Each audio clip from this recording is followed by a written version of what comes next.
So, Digby, before we get into this week, I just wanted to tell people, obviously, the really big story this week, and a horribly tragic one, the terror attack, the ISIS claimed terror attack in England, killing nearly 22 kids of varying ages, and some adults, I should say, and injuring dozens more.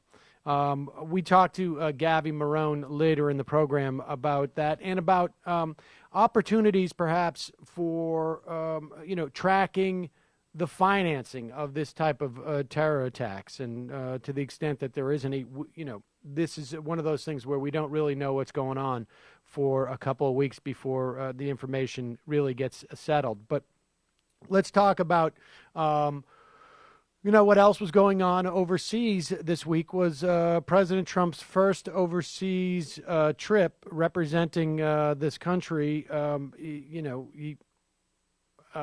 We didn't have any major crises as a function of it. But meanwhile, the Trump administration, I think they were happy to leave town, but it didn't particularly help with all the sort of cascading stories around it. No, it sure didn't. And in fact, as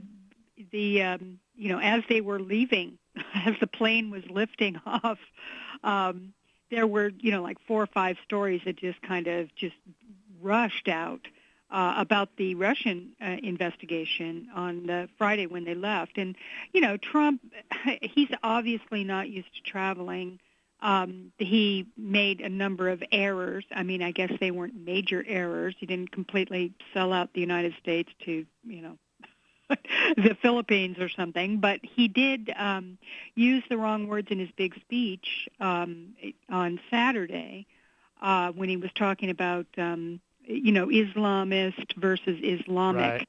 And the White House staff explained that by saying that he was exhausted. He'd been there for 48 hours. He'd been traveling. So, and there was even some, he had to go back to the hotel, and Ivanka had to give a speech in his stead. So it seemed that he was having a little jet lag problem, to the point where I think one might even suggest that he might be lacking some strength and stamina for the job, and could even be considered low energy.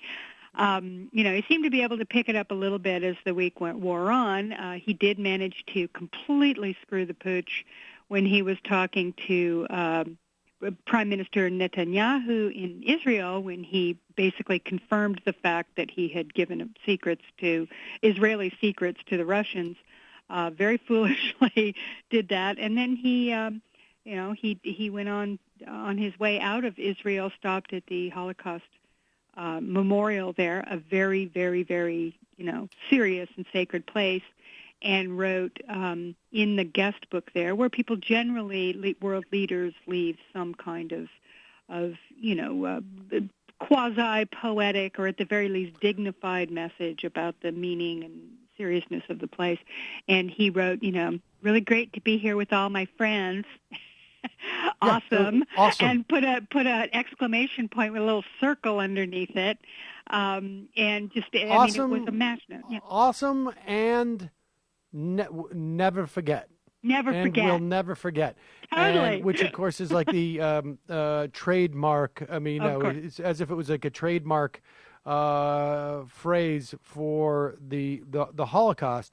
I mean, yeah, you juxtapose that with the thing that Barack Obama wrote, which was, was maybe a paragraph where he talks about the memorial showing both humanity's capacity for evil and capacity to rebuild in the wake of such horrors. And really, I don't know if in and of itself it would come across as eloquent, but relative to Donald Trump's, it was like it came across as like a classic novel on some level. And I mean, these things ultimately, they add up to a certain extent. You get the sense. I mean, my sense in watching Barack Obama, with particularly with Bibi Netanyahu, who I am not a fan of, I should say. I have real issues with Netanyahu.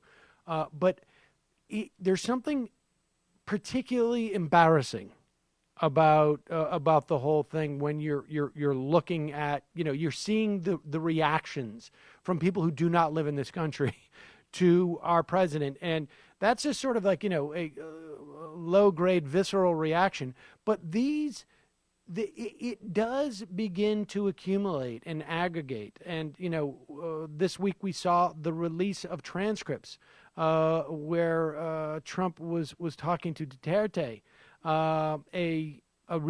Just a brutal killer. He's a psychopath. Yeah. And he is congratulating him on the way that he has handled his drug problem in his country, which has been to literally mow down people, kill them, and brag about it. And it's just on the foreign policy front, those things which I think, and we're going to talk more about this later, which, in some ways help us as people who don't want to see Donald Trump's policies enacted and Paul Ryan's policies enacted.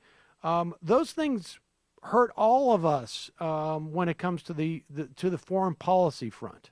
Oh, absolutely. I mean, this has always been one of my greatest fear about Donald Trump, which is that when on the morning of November 9th, when we all woke up or sobered up or whatever it was, and realized that Donald Trump was going to be the president of the United States, in my view, the world changed immediately, because in a way that it hadn't. In the world, the way we'd been organized for 50 years was suddenly upended, because Donald Trump is making the world afraid of the United States in a way that it never has been before. And that's not to say that the world has not feared us or that we haven't made mistakes or been imperialist, et cetera, et cetera, et cetera. I mean, I don't mean to downplay America's history and bad history in that regard. But there was never this sense that the world's only superpower was this incompetent,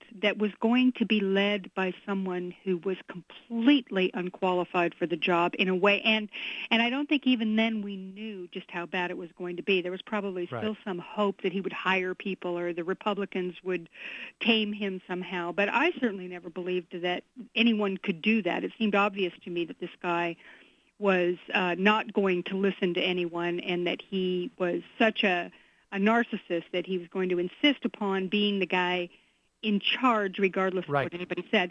And that is what is frightening. This, for instance, aside from what he did with these, giving let's take a break here.